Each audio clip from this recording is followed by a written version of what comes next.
Hey everyone, it's Michael GoosebumpsFan. I hope you're doing well today. I have a review here for the final Goosebumps SlappyWorld book before I end up making a video to rank all of the books from worst to best. Tune into that next. Hopefully I can get it uploaded today. I doubt it though. Got a lot to do before I go to work. But anyway, this is a review for the final SlappyWorld book. It's number 19, Fright. And I like the cover of the book. Of course, it's written by R.L. Stine. I also like the back of the book for being very nice and green. Anyway, Fright. 120 pages this book is, which surprised me. The last one, Night of the Squawker, was the same situation, about 120, because typically these SlappyWorld books run like 160 to 150, somewhere in there. And seeing them so short is kind of a nice throwback, but also kind of an acknowledgement that, hey, these are basically filler books. We've also started the newest series, House of Shivers, and I haven't picked my book up yet. I have it sitting somewhere over here, I think. I had it somewhere. Anyway, so basically, I gotta tell you up front, I liked Night of the Squawker more than I liked this one, but I had heard a lot of good things about Fright. Also, Fright is named after a vampire movie from the 80s that I love so much, but this one has 3 eyes, which will make the algorithm on YouTube crap itself when people try to make videos reviewing this book. So, you guys probably already know the pain, for those of you who have reviewed this already on your channels. Now, Fright, I didn't know what to expect. I didn't really remember much about it. From the synopsis, I've made Goosebumps news videos about and whatever. And going into this, I was kind of surprised with the concept sounding kind of cool, and it eventually flatlined, for me personally. This is on the sillier side of Goosebumps. There are very mild stakes to it that then become bigger stakes, but also really don't go in a good way because of how goofy the book is, especially in the finale of the book. This felt more childish than what I'm used to Goosebumps being. I've seen childish things like Chicken. I've seen childish things like, I don't know, some of the books that have the more goofy concepts, like How I Learned to Fly is kind of an interesting one, an adventurous one. What's that one? The one about being a bee. You know what I mean. There are different ones like that that are kind of fun. They're different. They're a little goofy, but they can typically be kind of fun. This is not that, not so much. This is kind of in that vein, but not to that extent of being actually entertaining. Essentially in Fright, we follow a young boy named Kelly Crosby, who moved from one state to the other. He still keeps in touch with his friend from home named Charlene, and there's kind of a subplot that we do that we've never done in books of Goosebumps before, where that character still lingers around throughout the story, and eventually comes back to our main character's new hometown to try to help him out. Which was interesting. We don't really see that very often at all in Goosebumps. I guess it was more filler to expand this book to be 120 pages, because it was probably going to be about 100 originally. So, essentially, our main character goes to a new school, and after his first week, he's told by a group of kids at this school that he has to go down to the basement to meet the school's monster. And he's like, what are you talking about? The other kids tell him every school in this region have a monster that they keep, and there's eventually going to be this concert party, school dance thing that's coming up, where whoever the monster gets paired with has to take it on a date to the actual, like, reception ceremony, whatever, and they have the risk of being eaten by the monster.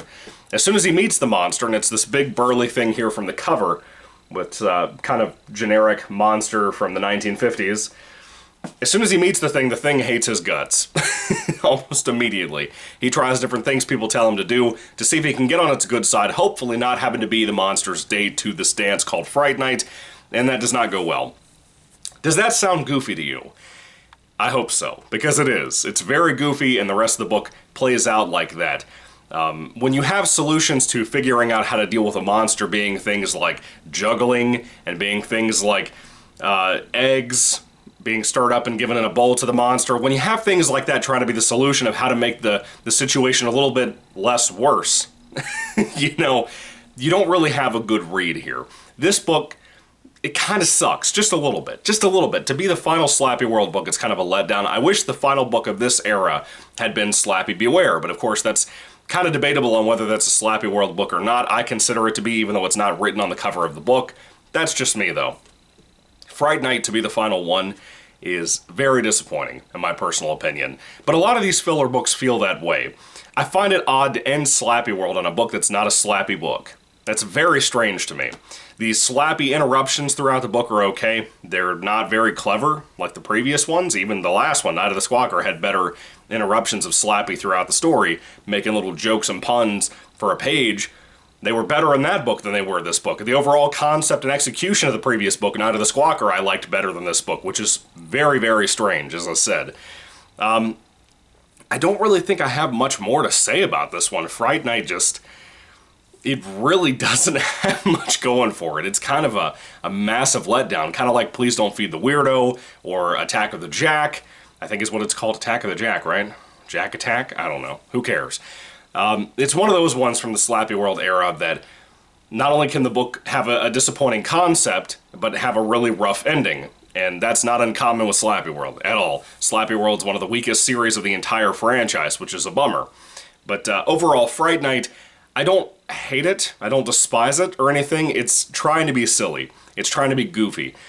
And again, to maintain that, there's another thing I have to bring up too. The fact that anybody can just go online and Google, and they do that in this book, just go online and Google that there are monsters in the schools of this region, and everybody acts like it's normal for the monsters to be able to live in the basement of the schools because they've always done that as a mascot, and to also have the monsters eat children potentially, like 10% of the time they go to parties and stuff. That is so bizarre to me that everybody acts like that's so normal here. It's the weirdest take on Goosebumps I've ever seen in my life, and the parents in this book, being new parents to a new town with a new school that have this situation, that's crazy to me that they believe that this is okay, that this is like an honorary thing.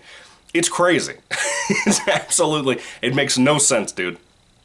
But outside of that, Fright Night is not really worth your time. If you're looking out for newer Goosebumps books you'd like to read, or that you'd like to get for your kid or something like that, this one I think everybody can kind of agree on. The monster itself, named Squirm, that I talked about from the cover here, even he's disappointing. His actions are disappointing. Everything about the book is pretty much disappointing. It's just a decently silly book that has its moments, I guess, at the end of the day.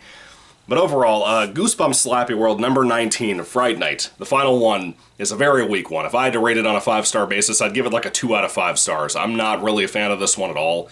I see a lot of my friends give this one decent props, and I just don't connect with this one. I really don't. I don't know what the deal is. I don't know.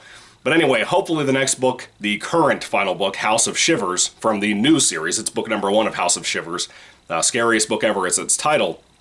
I'm hoping that's a good one, because it's really got to make up for this and Night of the Squawker. But anyway, 2 out of 5 stars for me for Fright Night. What did you guys think about this book? Did you love it? Did you hate it? I'd love to hear your thoughts and comments down in the comment section down below. Let me know everything you think about this and the SlappyWorld, I bit my tongue, this and the SlappyWorld series all together. I'd love to hear everything you have to say. Anyway, thank you all for watching, guys. God bless you all. Again, tune in for that ranking video for the SlappyWorld era of Goosebumps, and I hope you like it. I hope it's fun to watch, maybe. But hopefully it'll be fairly surprising too, because this has been a rough era, like I said. Anyway, thank you all for watching, guys. God bless you all, and goodbye.